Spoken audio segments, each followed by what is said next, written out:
What's going on, guys? This is the DeFi Crypto Alliance show where we're doing our best to be the bridge between our fellow real estate investors and entrepreneurs alike and the cryptocurrency world, where we feel like crypto is the biggest opportunity over the next few years, and it's not even close. So welcome along on the journey. We're pumped to have you. Corey should be popping in later today in the show. Internet is he has Puerto Rican internet, so we'll see if he can resolve that. We've got a couple of friends on today that I'm really excited to chat with, who do some really cool things with infinite banking. And if you're not familiar with this concept, I promise you're not going to want to miss it today. They've got some killer information of ways that we can use their strategy to be able to offset taxes, to be able to grow our wealth in different ways, along with what we're doing in cryptocurrency. And we want to make sure that we bring you some of the best people in these different areas that we know, like, and trust. And so I'll go ahead and bring Jim and Nick onto the show. How are we doing today, fellers? Good, Dane. How you doing, buddy? Doing awesome. Thanks for having us, man. It's a pleasure. Doing awesome. Glad to have you guys.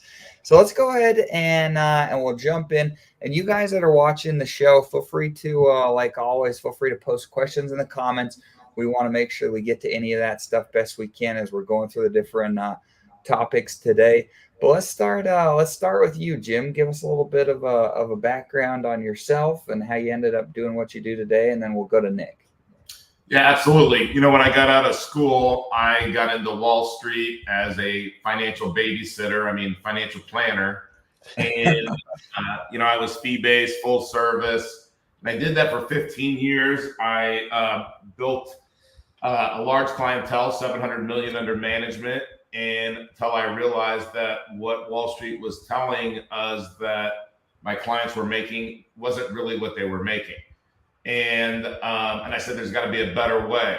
So talk about that a little bit more. What do you mean when you say they weren't actually making what everyone thought they were? Yeah, it's great, because what Wall Street does when they post your average rate of return, it's just that, average rate of return, which means nothing. It's not your actual rate of return. And so what happened was we got this report on one of our platforms that said that our clients over this period had gotten 9.38%.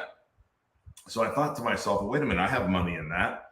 I know that my account didn't grow 9.38% over that period of time, because using the rule of 72, I knew about what it should be. I thought, wait a minute, that can't be right. So I went back and I looked at it, and I looked at the CAGR, the compound annual growth rate, right? And it came out to a little bit more than 4%. Well, so you're like less than half of what they're saying. Right, less than, and I didn't even take inflation into account. Okay, sure. So I mean, anybody that's listened to this show, you guys have educated on inflation. Trust me, the actual rate of return was negative, right? But so I said, wait a minute, this is crazy. I thought I'm doing the right thing. My clients are making money. I'm making money. Well, I'm making money because I was charging 1%, right? But my clients weren't making money like we thought. And normally when you work with a financial advisor, you make guesses, they make guesses, and then you hold hands and hope together, right? And hope's not a strategy. But so I said, wait a minute, $700 million under management. I've got some wealthy people in this book of business and this clientele. So let me see what they did to make money. And I went back, and I had to do this manually because it was a long time ago, Dane. And I probably couldn't do it automatically like with the CRM today. But so I went back and I analyzed my clients that really had serious money. Not the ones that got lucky and happened to be at the right company at the right time, but serious money that they built on their own. And it came down to two things: businesses and real estate. And when I said, wait a minute, I'm not telling people to go out and buy businesses or real estate. And why? Because as a Wall Street guy, I can't make any money when they do that. In fact, I'm discouraging them from doing that. Right? Right. So I thought to myself, I've got to do something different. Well, as in my belief system, God came to rescue me once again and said, hey, I'm going to introduce you to this older guy R. Nelson Nash, which was one of the greatest things that God's ever done for me. And I went down to listen to Mr. Nash talk for 10 hours. And I thought halfway through this day, and I thought, this guy's either brilliant or he's absolutely nuts. I wasn't sure which one. Sure. And so after the seminar, I asked him questions, and he's a good Southern gentleman, so he never got annoyed. But I asked questions and asked questions and asked questions. And finally, he just said, Jim, I think you need to come back to the seminar. I'm doing it in a couple of weeks. You need to come back again. And I was like, well, that seems about right for my normal schooling pattern. I need to repeat it, right? So I said, okay, I'll come back.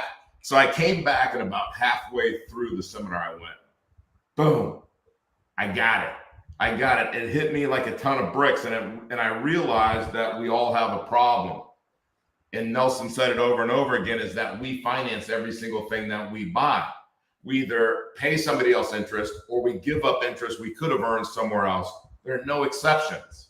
And then he said something else, Dane. He said that if some authoritative power distributed all the money in the world equally among all the people in the world, within 10 years' time, 97% of all that money would be in the control of 3% of the people. Right. And I said, wait a minute. I believe that, but I want to be one of those 3%, and I want to understand how it works. And I realized at that moment, everything that I had been taught about money in school, training to be a financial planner, was a lie. And right then I realized that we have to control the banking function in our lives. We have to understand how banks make money, how we can act like the bank, and we can secede from that system, and we can be free. And I know you guys, Nick and I, we pound freedom as our message, and I know you guys do too. And that's why I think we align so well. But man, once I figured that out, my path to financial freedom was on, hyperspeed. Oh man, that's remarkable. And we were talking the other day. In fact, we had a call with another gentleman that you guys probably know as well. And we're talking about crypto. We're talking about freedom. We're talking about upside. And he's like, I really like what you got going on. Let me think about it over a couple of days. Let's go back. And he sent us this email, and he said, well, I've hired this financial planner, and I'm just going to stick to what he says to do. And he says not to do what you guys are doing. And so, I sent him an email back that it's tricky, because you want to be very direct so that people don't miss out. And some people listen, some people don't. And it's remarkable when you have an aha moment like you're describing, Jim, where your mind's opened and you can truly change your trajectory in your life due to those moments. So that's remarkable. Yeah, thank you. Yeah, let's hear about you, Nick. Hey, so I'm kind of like the all-American, dream living guy. Grew up, and all I ever wanted to do was fly big airplanes around the world. And by the time I was 30 years old, I was flying a 747 around the world, and working for a Fortune 50 company. I remember sitting in these quote unquote retirement seminars, and they were like, hey, if you max out all your plans and such, you're going to have 4 million in this account by the time you're 60 or 65. You got this pension on top of all that. And I was like, I got the world in the palm of my hands, And a couple years later, the big crash, 08, 09 happened, and there was a little lag, but I got laid off from that job in 2010. And I realized, there was my single point of revenue. Frankly, my wife had just told us she was pregnant with our first, and it left me like feeling like and realizing that I was just a really well-paid slave, and that someone could take that job away at any time. How long have you been at that company for? I've been in that company for 3 years. I've been flying professionally for about 10 years. Okay, cool. And once you realize you're a slave, it's really hard to unsee that. and then you're like a Tasmanian devil, because what the guy that you just referenced, he's okay with being a slave. Like, there's probably little chance that he is willing to change his paradigm, but everyone sitting here realizes there's a problem going on. I was late to the game. I thought I had the world by the palm of my hands, but then the problem hit me, right? I'm just a well-paid slave, and I said enough's enough. Now, I'm a really slow learner, so it took me a minute. And frankly, it was a couple years later when the book Becoming Your Own Banker came into my life. And I reached out to Nelson Nash and I said, there you go.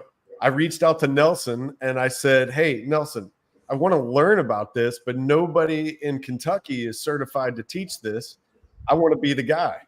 And so he humors my questions, and I go through the process. I get a blessing from him, Dane. And I said, hey, I heard somewhere along the line you need a mentor, and or that you have a mentor program. And he goes, Nick, you don't need a mentor. You nailed it. And I was like, Nelson, I completely fooled you. There is no chance in heck that I can communicate this message to people effectively. So he has Jim call me. Little did I know, and this always embarrasses Jim, I say this, but I said, what I didn't realize is that the Michael Jordan of our business called me. And he humored my questions. And for some reason, God just kept telling me to be patient, that this is all going to work out, that this is going to click for me at some point. And I just stuck with it because it is a paradigm shift. I was willing to change my paradigm, and it was still difficult, right?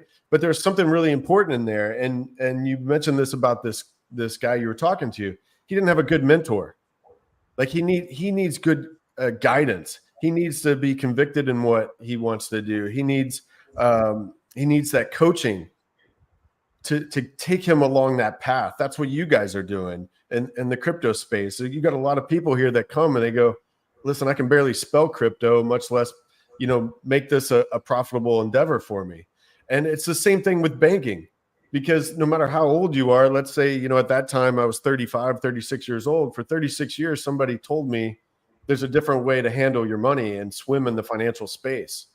And you need somebody that is competent, that can guide you through that shift to see the unseen. Because once you see all this stuff, you cannot unsee it. It's just like when you see the crypto space and you realize what's the potential of that, you can't unsee it. Now you're just trying to figure out how to play it. All right.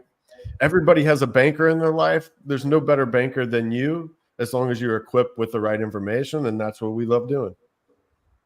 Oh, that's beautiful. Tin Top here in the comments nailed it. Yeah, he says, be your own bank is the best financial advice I've ever received. I love that. Amen. And the book that you guys are referencing, shout out to you guys. I just got this book from you in the mail today, this morning. So I appreciate you sending me this. I'm going to read this over the Thanksgiving break. This will be really cool. So I'm looking forward to that. So most of our guys that are on the show today, they're comfy with being their own bank in the crypto space. Most people have their own hardware wallets. They're self-sovereign. They know how to operate in that respect. Love for you guys to take us through what it looks like to be your own bank outside of crypto. So if you can give us a high-level overview of what this looks like and how someone could consider changing their banking practices, let's move into that next. Yeah, I mean, imagine it like this. If you think about like a ledger, right? Just a piece of paper with a line across the top, a line down the middle. And we're going to talk about the left side for a minute, okay? And by the way, if you're an accounting major, I'm going to explain this backwards, right? I'm going to put the assets on the right. I know that'll drive you crazy, but I want you to think differently than what you've been trained. And Jim, even if it's useful, if you're willing to share your screen, we can put some screen sharing stuff up too. I know when we were on the call before, you did a great job, like actually showing. The whiteboard is fire. Helpful. Yeah, let me see. Whiteboard is fire. Do I say, okay, I'm new to this, so do I say just present down the middle? Share screen? Yep. Okay. Share screen. Oops. here. Sorry. No, you're good. I put you on the spot. Appreciate you being willing to share some of these nuggets with us. Okay, so can you see like a blue piece of paper? I cannot. Yeah, all right. Hold on just a second. Second attempt here. Your browser can't access your screen. Try capturing a different screen. Okay. All right. Just remember, I'm not the tech guy, but No, you're good. And if we can get it to work, that's great. And if not, no big deal either. Oh, there we go. got it? Okay. Let's see. We got you. All right. So since I'm going to draw this, if you don't mind, I'm going to back up and just talk about how a bank works real quick first. Is that okay? Great. Yep. Okay, so we go down to the bank. I'm showing my technical skills again. Hold on a second. We got to do the drawing tool. All right. I thought I was going to really nail that. Okay, so you go. The first thing that the bank needs is a depositor, right? So you take money down to the bank and you deposit it at the bank. By the way, when you deposit money at the bank, is that an asset or a liability for the bank? What do most people say? That's an asset for the bank, right? Yeah, they think it's an asset, but it's actually a liability because the bank hasn't done anything with it, and they have to give you your money back whenever you want, and they earned nothing on it, and they have to give you a little bit of interest, right? Right. But how do they turn it into an asset? They loan it, your money, they loan your money to a borrower. Now, if we're sitting in a bank board meeting, we're talking about our loan portfolio because the loan is the asset for the bank, right? Because here's what the bank knows, is the bank knows that the borrower is going to pay them interest. And what they want to tell you is then we're going to pay you some interest. Okay. And they want you, when Nick talked about the seen and the unseen, this is what they want you to see. This looks fair, right? But let's look at it a little bit closer. Let's say I put 10 grand in the bank. And let's say the bank's going to pay me 0.2% interest. By the way, I know it's a little higher right now, but these things are cyclical. I'll show you why I'm using these numbers in a minute. They're going to pay us 0.2%, which is $20 over the next year. Oh, don't be so generous there, man. Let's say they're going to charge the borrower an average of 5.2%, which is $520. Okay, so our consumer brain says, well, that's only $500 more than me. That's no big deal. But no, that's not how a business works, right? The way that a business works is you divide my cost into my profit. 20 goes into 520 26 times, which means the bank is making 2,600% more than you with your money. And because there's only one banking system in the world, if you have money deposited at one bank, borrowed at that bank or another bank, they're making 2,600% more than you with your money from you. Those are crypto numbers right there. Those are crypto numbers, right? Okay. For the bank. For the bank. Right, for the bank. That's right, for the bank. Whoever's the banker, that's why you want to be your own banker. But there's only 3 players in this play. And Shakespeare said, if you understand the players in the play, you'll know what's going on. So we have the depositor, the bank owner, not your friend that works at the bank, and the borrower. Infinite banking is just putting a wall around this so that you're all 3 of these entities. And if you're all 3, how does anybody make money off of you? They don't. And if you're all 3, how do you lose money? You don't. Okay, so remember, here's the most important person in this, the owner of the bank. They control everything. So as we look to my ledger, and you're going to see how this is backwards now, is you have this insurance policy. And guys that are like not as experienced with infinite banking, they want to talk about this policy all day long. And I'll show you in a minute why the policy is important, the way that you design it, yes, but your behavior is way more important. Okay, so you buy this insurance policy and it's designed for cash value. It's the way a bank would buy bank-owned life insurance or BOLI, or a corporation would buy corporate-owned life insurance or COLI, right? It focuses on the cash value. Now it has death benefit and it has illness protection because we want to protect our families, right? And we're going to buy it from a mutual insurance company. Now, there's only two types of insurance companies in the United States: mutual and stock. Stock companies are owned by shareholders. Mutual companies are owned by policy owners. And really quick, so this insurance policy, I think a lot of people are, a lot of people have been sold like a term life insurance policy. It's good till you're like 65 or whatever, and there's a death benefit. They're typically pretty cost effective, but I think that's generally the extent of knowledge for most people when it comes to an insurance policy. How is this different, or is it the same as like a term life insurance policy? It's totally different, because let me just I'm going to just slide down here for a second.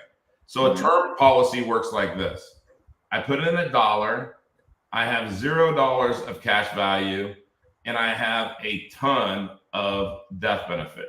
So when you say that it's a good deal death benefit to premium, but there's never any cash value. The only benefit is death benefit. And you said a couple of important things there, Dane, is one, if I put $1 million in this, it still has zero cash value, has no value other than the death benefit. So it's all cost, because if I put in $1, I don't have anything, then my cost is $1 for whatever that death benefit would be. But when I buy term insurance, do I bet with the insurance company or against them? I mean, you're betting against them essentially, right? That's right. And they have actuarial science on their side. Right. So 35, they'll give me a 30-year term policy if I'm in pretty good health, because they know the chances of me dying are less than 1%. But if I go at 65, to your point, and I say, hey guys, I want to buy a 10, 20, there's no way they're going to sell me a 30-year policy when the average male lives to be 73. So they're going to say, well, I mean, you better look good for us to give you a 10-year policy. Right. We're really grateful, because we're really going to charge you a ton of money for it. Right. And when you say there's no cash value in this policy, so like you said, you die, you get all the benefits, but you can't benefit from this while you're living, essentially, is what you're saying. And when you say cash value. Yep, just the death benefit. The only way to make this work is to sign the application, give them a check, and then go outside and get hit by a truck, and then you win. That's the only way to win. And here's the insurance industry's dirty little secret: is what percentage of term policies actually pay out anything? Less than 1%. Way less than 1%. Really? So if we were going to start, and back to your point, Corey, if we're going to go start an insurance company, the four of us, let's just sell term insurance, because we're never going to have to pay anything out. Right. So the difference is, wealthy people, like truly wealthy people, forever, for over 350 years in England, they've bought whole life insurance or permanent insurance. And the only whole permanent insurance that's been around for that long is whole life, not universal life, not index universal life, not variable universal life. That's buy term and invest the difference inside the insurance wrapper. But that invest the difference is where you get in trouble. And the insurance costs going up as you get older is where you get in trouble. Okay. But we want to buy it like a bank or a corporation buys it, focused on cash. Okay. Yeah. And I think you nailed it where, and I apologize. I don't want to pull you too far away into the actual policy dynamics, but essentially what you're saying here is that, rather than only having a death benefit, the wealthy people, they come in, they get a different type of insurance policy where they have death benefit, and they can grow their wealth inside of it and benefit from it while they're alive, right? Absolutely. And I'm going to show you why they would do that here in just a second, because they know there's always been this comparison, the Vanderbilts versus the Rockefellers, right? The Rockefellers, if you wanted money and you're a Rockefeller, you borrow the money from the family, you pay it back. With the Vanderbilts, they said you were entitled to this money because you're a Vanderbilt. Well, like 20 years ago, 30 years ago, 30 years, I think ago now, they had a reunion at Vanderbilt University, and there wasn't a millionaire amongst them, because they gave all the money. Yeah. And now the Rockefellers are still one of the richest families in the country, maybe in the world. And so that principle of paying that money back is really important. So, all right, so stock companies are owned by shareholders. Mutual companies are owned by policy owners. We're going to be a policy owner, so we want a mutual company. Because as an owner, we have a contractual right to take an interest-only loan. This is you. Now, this is where insurance agents and inexperienced infinite banking practitioners sometimes get confused.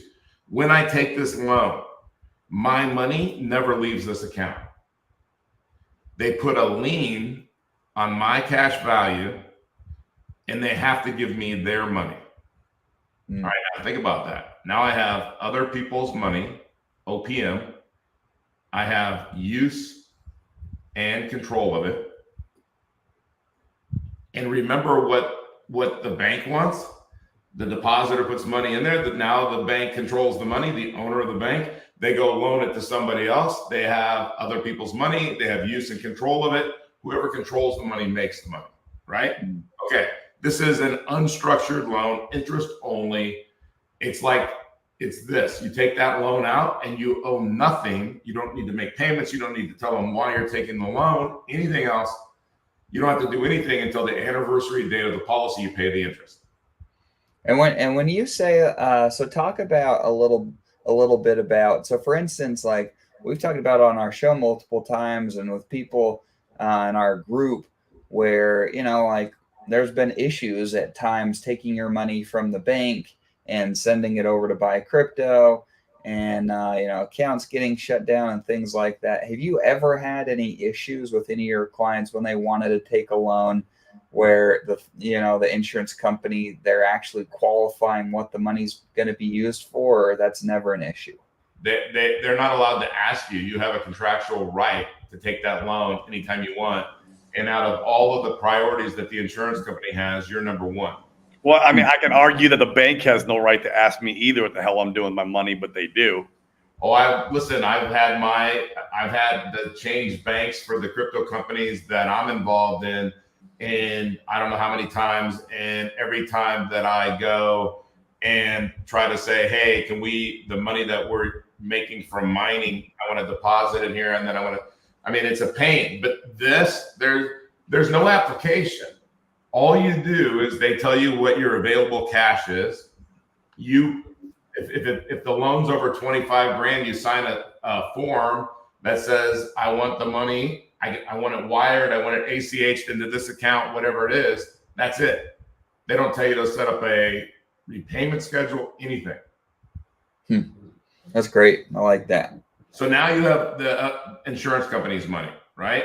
And whatever these assets are, I'll make it simple, and I'll say, I'm going to go and I'm going to invest in crypto fund number one. Now, when I make money and it cash flows, if that flows back to me, I'm just going to keep doing this over and over again, rinse and repeat, right? And I can do this over and over and over again. But one of the things, Robert Kiyosaki says the difference between wealthy people and the difference between poor people and wealthy people is which direction their money flows, right? And so wealthy people get money to flow to them. Poor people let their money flows away from them. So they listen to people like Susie Orman and Dave Ramsey of scarcity and just slow that down. Don't take your spouse out for dinner. Don't enjoy your life. Live in scarcity, not abundance. I'd be divorced. If you save $7 a day from Starbucks, you might have a whole $100,000 when you retire at 65. Yeah, Dane, that kind of stuff gets me divorced if I were to do that kind of. Yeah, I was gonna say I can't make all this money and do all this crypto stuff and not take my wife out on a date. Because Dave Ramsey told me it wasn't the thing to do. Right. Or if you take your wife out for her birthday and you say, hey, what's the cheapest thing on the wine list? That's not going to work very well, right? Right. All right. So what's happening here is, we have these assets they're growing. So we have a rate of return here. If we have cash flow, we have a rate of cash flow here. Inside the insurance contract, it's growing guaranteed every single day, tax invisible. Once that money, it's after-tax money, but once it's in that policy, it's never taxed again. So this is a tax invisible rate of return. Now over here, one of these days, we're going to graduate from this world. So we have a legacy rate of return. Because this money in here, this death benefit, it's going to pass to our heirs tax-free. Okay, now think about this. If we're investing in a business and then this interest that we're borrowing the money from the insurance company could be deductible. Oops, sorry. And then the money that I'm earning in here isn't taxed. Now, there's not very many things in our lives that we get that relationship. The money that we're paying, we get to deduct, and the money we're earning, we don't have to pay tax on. But typically, this is what happens. I either have the money in this account or I have this asset. It's an or situation. It's an or asset. But this is an and asset. Because I can collateralize this account and I get the money from somebody else, I get it all. I get this rate of return, this rate of cash flow, the tax invisible rate of return, the legacy rate of return. And we want to think 3 generations ahead, right? The Bible says a good man leaves an inheritance. So we can change that and say a good man. No, we're not changing the Bible. We're just saying the is a good person leaves an inheritance. Because I think men and women should both leave an inheritance, right? Right. So this is kind of how infinite banking works. Does that make sense?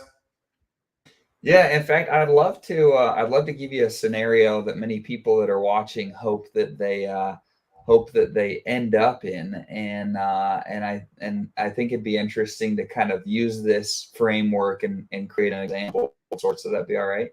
Yeah.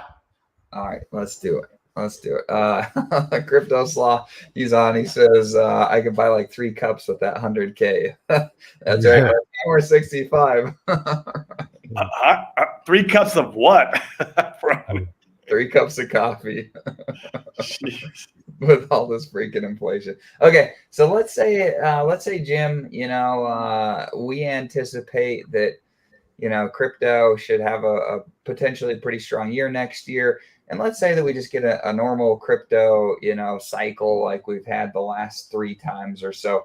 We have a bull run for the next 12 to 24 months, and someone ends up with $1 million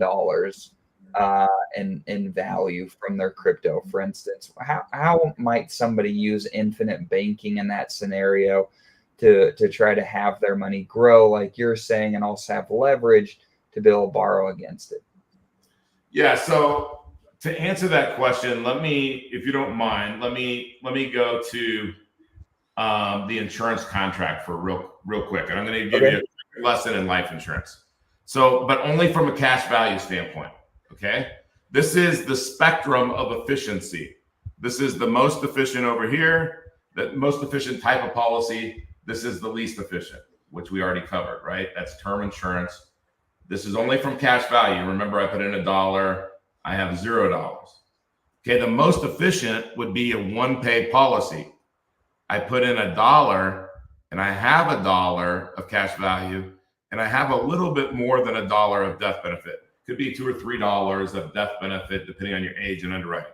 But if I put in $1 and I have $1, what's my cost? No, it's free. Right, exactly. So now, what happens when things are too good? The government says, wait a minute. That's not life insurance. There's nothing at risk there. So in 1988, they drew this line on this spectrum of efficiency, and they said anything too efficient past this line this way is a MEC, modified endowment contract. And it acts like a qualified plan. All the rules, taxation, penalties, just like a qualified plan. Okay, so we got to stay on this side of that line. And forgive me when you say qualified plan. So for people like me that are not well versed in this area of finance, when you say qualified plan, so like what's the downside of a qualified plan? So I put in $1, I have $1 of value, it's still free. Like where is that not advantageous any longer? Absolutely. So Dane, do you believe that taxes are going up or down? Oh, they're going up. Right. And the dollars in your pocket, are they worth more today or in the future? They're worth less in the future, more today. And if you had to pay tax on either the seed or the harvest, which one would you choose? The little amount or the big amount? The seed, yeah, the little amount. So qualified plans violate those three answers you just gave. And because I'm putting good dollars in now, and I'm not going to touch it for 20, 30, 40 years in some cases, right? And I'm putting in good dollars. They're going to give me bad dollars on the other side. They won't even tell me what they're going to tax me at. Right. So you're not paying the taxes once on the seed and then letting it grow. You're paying it on the harvest, is what you're saying, on a qualified plan. On a qualified plan. On this, I'm paying it on the seed. Whatever I'm putting in the infinite banking, I'm going to pay my tax now. Taxes are lower now than they're going to be in the future. So taxes are on sale. But the other thing that they do is, let's say you have this great opportunity. You're 20 years into saving in this qualified plan. When I say qualified plan, I mean 401ks, IRAs, 403bs. Somebody out there's going to say Roth. Yep, but you still are controlled by the government. Okay. And the government, anytime they have their thumbs in your money, their fingers in your money, you're going to lose. So, and there's limitations to how much you can put in the Roth and then what you can do. So you guys anybody that's thinking, well, what about a Roth? That's it. 403bs, all those qualified plans. Okay. You're partnering with the government. We don't want to partner with the government. It never works out well for us. Okay.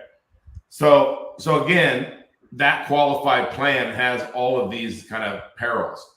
The biggest one, taxation, because I want this thing to be tax free. And I'll show you in a minute. But if you're wondering, universal life, whole life, they're somewhere in the middle of this spectrum. Okay. But there's some whole life policies that have a rider called a paid up additions rider. It's a one pay policy. You put in $1, you have $1 and a little bit more than $1 of death benefit. Okay. Now I can combine this rider and a whole life policy, and I can get this efficiency right next to this line without crossing it.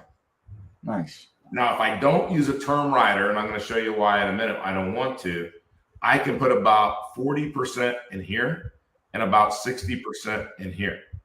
Now, if I put a big term rider on that, I can make some people out there say put 10% here, 90% here.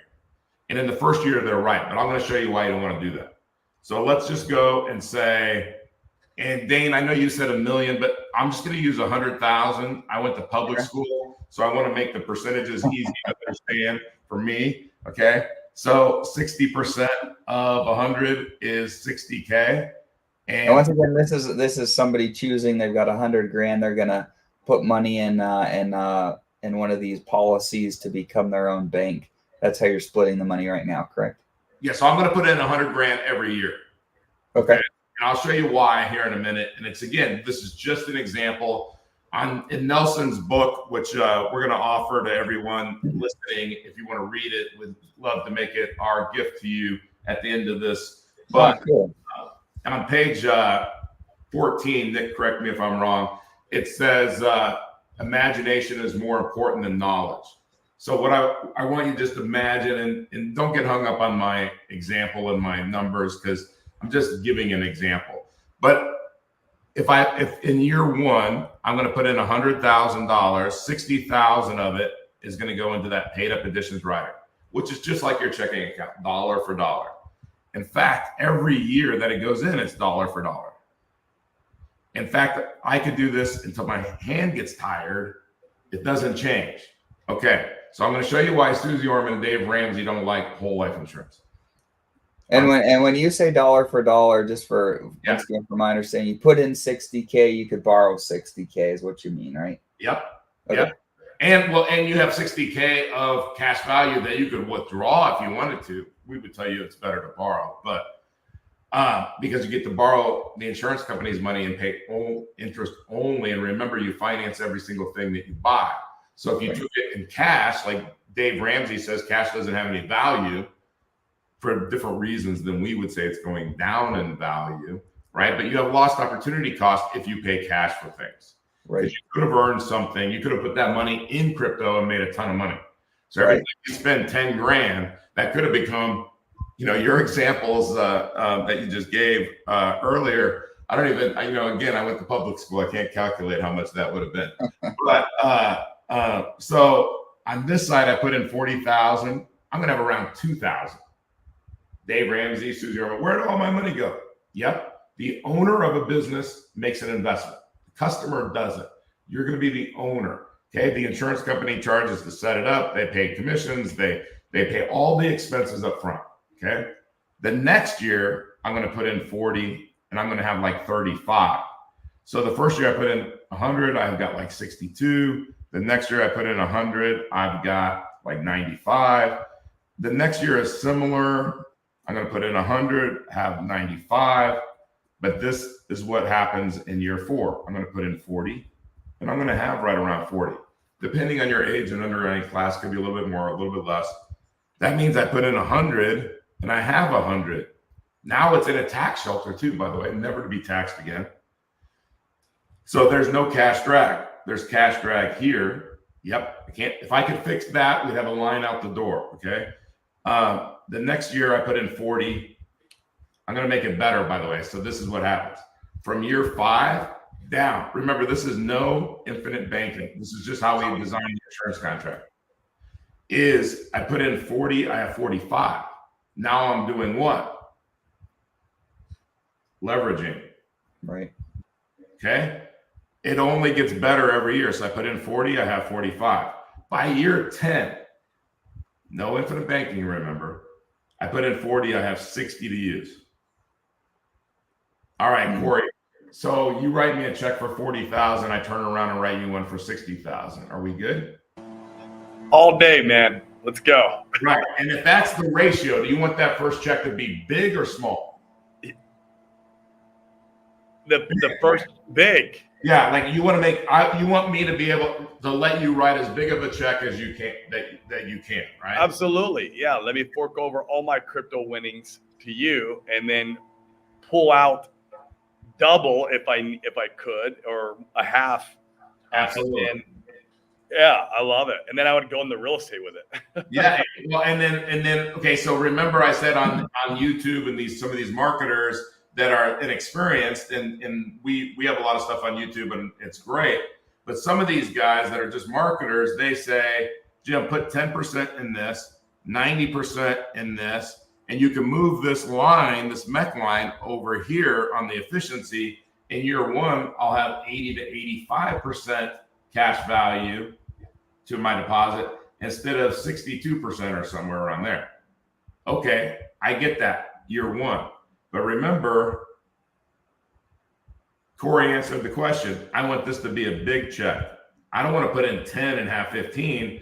If I do that 10 years down the road, Corey's going to smack me upside the head and say, hey, why didn't you design this where I can get more money through here? Because it's about volume, not interest rate, right? It's the same way in crypto. How much money do I have in the game, not how much interest rate I'm getting. Okay, so forgive me of not having a crypto example of this. So you're going to have to bear with me. And Corey, you were in real estate before, right? Yeah. Oh, yeah.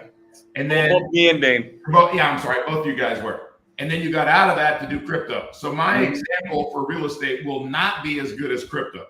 That's all I want to say, okay? So and Jim, we've got about 10 minutes before we have a hard stop. Or Corey we go a little longer, and I've got a hard stop in 10 minutes. So I'm going to do this in 3 minutes.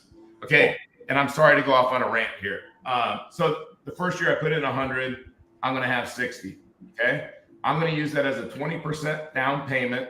I'm going to go get 80% loan to value from the seller or the bank. I'm going to do this fast. Okay. And I'm going to buy a $300,000 property. When I invest in real estate, I want to get at least a 25% cash on cash return. That's 15 grand flows back to me. The next year I put in 100. I said I would have 95, right? But I have this 15 that I could use again. That's 110. I'm going to just use 100 of it as a 20% down payment, get 80% from the seller of the bank, and I'm going to go buy a $500,000 property. And I'm going to get 25% cash on cash. That's 25K plus my 15K. That's 40K back in my account. The next year I put in 100. I say I have 100 plus the 40. That's my down payment, 20%, 80% from the seller of the bank, and I go buy a $700,000 property. Now you can see, I'm just going to stop there. If I were doing this and I'm taking this money and I'm putting it in crypto, these numbers get drastically out of hand in a good way pretty rapidly. Right, and how much that cash. Now remember, how about when I'm down here and I'm putting it? I got so much cash coming back, and I put in. If I wanted to put in 100 and I had 150 to use, I win. Right? If I put in 100, I got 100. And by the way, it only gets better from year 10 to year 100. It's only better, guaranteed. I'm sorry, that was I really kind of I'm sorry to go off on a tangent there, and I didn't mean to run us late. So. No, I think it's important to be able to see the numbers to actually get the benefit of how these things work and frame them in your brain. At least it's really useful for me. So the way that and correct me if you guys would do this different, Jim and Nick here. So my thought process is I'd like to use my infinite banking program, or your guys' infinite banking program, with this next crypto bull run, where I'll take a lot of the profits. I can run the profits. Once again, you said there's a cash drag year one, so you have to be all right for the first little bit having the cash drag. But I'll implement this as part of my when you're playing pool, for instance, you need to think 3 to 5 balls ahead in order to win. And this is one of those things that I know for me, I need to be thinking more longer term. So you're not one of those, people that are stuck at Walmart being a Walmart greeter. And so I can use this to be able to park or put a lot of my cash, to be able to grow it. How would you frame this in respect to, like, let's go back to the example, say that, say someone's working a regular job, they come out of the crypto bull run with $1 million. How might you structure, what percentage of that might someone consider putting into a whole life policy? How might they think about that? Wherever you start, you'll keep on increasing it, because the more that you know about it and understand it, how to use it for you, then the more you'll want to put in. And right now, all of your money flows through someone else's bank, right? Right. Other than your dollars, right? They all flow. So what I would say is, you could some people start at 25%, 50%, 75%. Nobody starts at 100%. And here's the thing too, Nelson says on page 48 of his book, all your money should flow through your banking system. Here's the problem with that. If you're doing what you guys are talking about, you're going to be increasing your income so fast, you won't be able to get all the money through your policies. But that's where we come in, because we strategize with people all the time about how to get more and more and more money through their system. Because when you look at that example that I gave at the end, and you can imagine in the crypto space how that works, right? Even just mining, just taking your profits from mining and putting it back in there. When we were mining Ethereum in 2017, this was like, it was cool. And so, it's really like you guys do. You sit down with people, you see what their situation. If somebody had $1 million, we might put 100 in, and somebody else might say, I'm going to put 250 a year in for 4 years, because it's going to drop down to 100 in year 5. I know I'm going to make more money in the next few years in my crypto business. And I have other assets, whatever they are. Maybe I'm still working a job. So we can do all of that and we coach them the whole way. No, it's beautiful. Well, and I think it lines up really nicely that if you can take profits somewhere near the top of the next crypto bull run, you've got another. I mean, this last freaking bear market's been like 2 years, so the cash drag is not a big deal if you've got 2 years to buy back in. Yeah. You could be having your money grow while you're also leveraging your capital to be able to go and buy the dip again, which is really freaking cool. I love the idea. I love that too, Dane. I hadn't thought about that, but I've definitely I just came into a little not a little windfall, but a windfall, and I'm thinking, yeah, that's what I want to do. You know, and hey, I know we're running out of time, and I don't want to. Today, this book is being released, Make Bank Without the Bank, and today only the Kindle version is free. So everyone on this call, I don't know if Nick can put it in the chat or not, the link. But if you go on Amazon and it doesn't, forget about the Amazon Unlimited thing. You got to kind of scroll down and it says download today for free. Only today it's free. So, and we wanted to make the offer of sending anybody that's listening to this show, if you go to our community and just take one course learning about infinite banking, we'll send you as our gift to you by just joining the community. You can direct message Nick or myself on there. We'll send you the hard copy of Nelson's book, Becoming Your Own Banker, and you can get a free Make Bank Without the Bank today only. Hey, so I tried to post into the comments. It's telling me it won't post, but if you just you can just start and go to CreateTailWind, all one word, .com, and the link to the community is in there. Take a course, shoot Jim or myself a private message in there with your mailing address, and we'll take care of the rest. But thanks a bunch. You should want to post it too in the private chat, and we can copy and paste it in. Yeah, I'll pull it up. So here we are. And I feel bad. I wanted to answer more questions. I'm sorry that I wanted to give that example though, because there's not very many people that really understand what you guys are doing and what the audience is doing by buying assets with infinite banking versus buying what happens when you're using someone else's bank, but buying assets with infinite banking. And again, if we're 10 years down the road, I put in 100, I have 150 to go put into crypto, I win. Right. Well, it's just like we were talking last week, you guys, where you are thinking ahead and you're like, hey, there's going to be this opportunity to have basically a liquidity event with your crypto. And then you're like, hey, what's the next thing? And so we were talking about real estate, right? Well, where's that place that you're going to put all that money in the meantime? And how can you get it into the policy? And when Jim shows that ledger, you've got that, you get both sides of that. I can't stress enough how it's an and asset. Your money's going to go in there and you're going to get to go buy the real estate and you're going to get to go buy the businesses that you may find of interest instead of real estate. I mean, Jim and I, we're confronted with opportunity every day now. And it is fun to wade through all those. But the thing is, we're not looking at the cash in our checking account. We're looking at what's in our policies and how we're going to deploy it. It does change the game. So, that's just a different way of looking at it. Yeah. I appreciate how you guys are getting ahead of it, and that's where everybody needs to be thinking a few moves in advance right now. Yeah, I love that. And for you guys that are watching, Corey and I, we don't get paid for bringing these guys on and talking about their stuff. In fact, they don't even take a check up front to get you going. They get paid when they provide the service and when they actually help you. And so it's really nice. There's no money up front.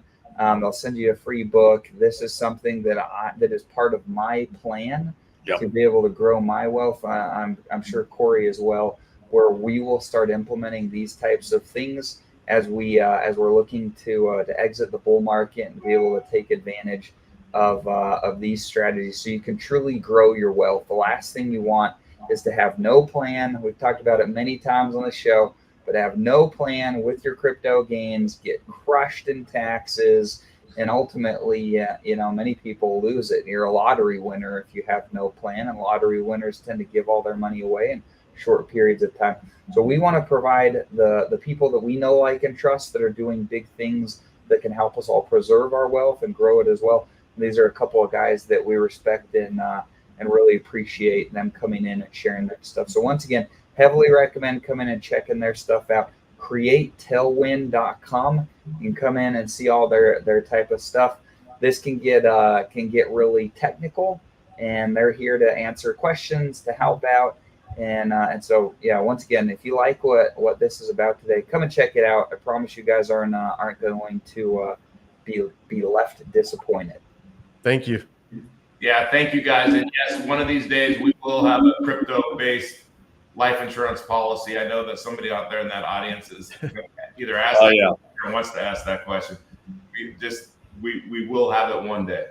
Absolutely. Well, thanks for being on the show today, guys. Seriously, we really appreciate your time.